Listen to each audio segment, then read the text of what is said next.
अपने खेती बाड़ी का काम किया करता था। एक बार लोगों ने उससे कहा कि भाई यहाँ पर तो एक गुरु जी आए हुए हैं, कम से कम तू भी एक जीवन में एक गुरु तो बना ही ले, कुछ करना ना धरना, कम से कम एक गुरु तो कर ले। उसने कहा ठीक है भाई, मैं जाता हूँ। वो गया तो वहाँ पर जो है इतनी भीड़ ही लगी होती थी कि बड़े बड़े लोगों के आगे उस किसान की बात पहुँच ही नहीं पाता था वो। फिर शाम तक लाइन में लगता और फिर वापस चला जाता कि गुरुजी तो अब आराम करने लगे।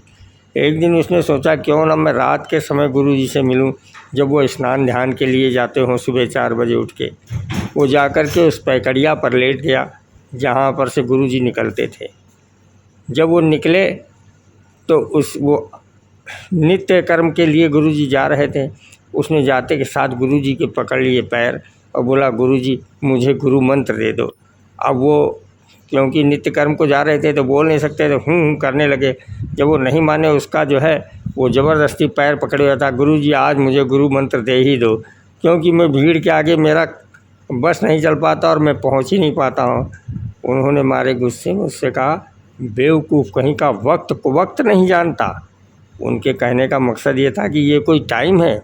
उसने सोचा यही मंत्र है और वो वहाँ से चला गया और जा कर के एक जगह जंगल में बैठ गया और जा कर के वही जपने लगा वक्त को वक्त, वक्त को वक्त।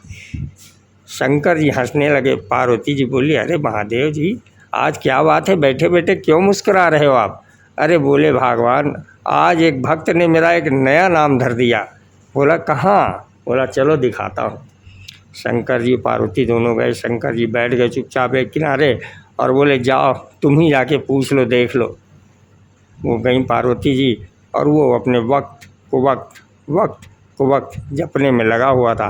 उन्होंने कहा अरे भाई ये तुम क्या कह रहे हो, ये किसको जप रहे हो तुम? पहले तो वो बोला नहीं, अपने ध्यान में ही मस्त था। फिर जब बार बार उन्होंने कहा अरे भाई बोलते क्यों नहीं हो, तुम किसको जप रहे हो? तो मारे गुस्से में उस किसान ने कहा तेरे खसम को।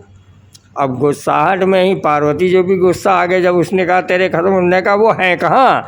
बोले देख ले कहीं खड्डे में बैठे होंगे। अरे भाई बस सुन करके लौट गए। बोले महाराज वो तो सब जानता। मैंने उससे कहा किसको जब रहे? बोले तेरे कसम को। और मैंने कहा है कहाँ? बोला कि देख ले कहीं खड्डे में बैठा होगा। अब भाई शंकर जी तो वो तो भगवान भक्त की किस अदा पर प्रसन्न हो जाए कुछ कहा नहीं जा सकता।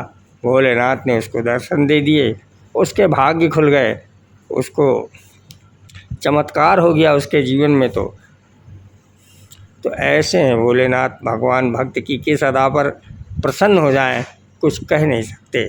एक नया नाम पड़ गया भगवान का वक्त को वक्त।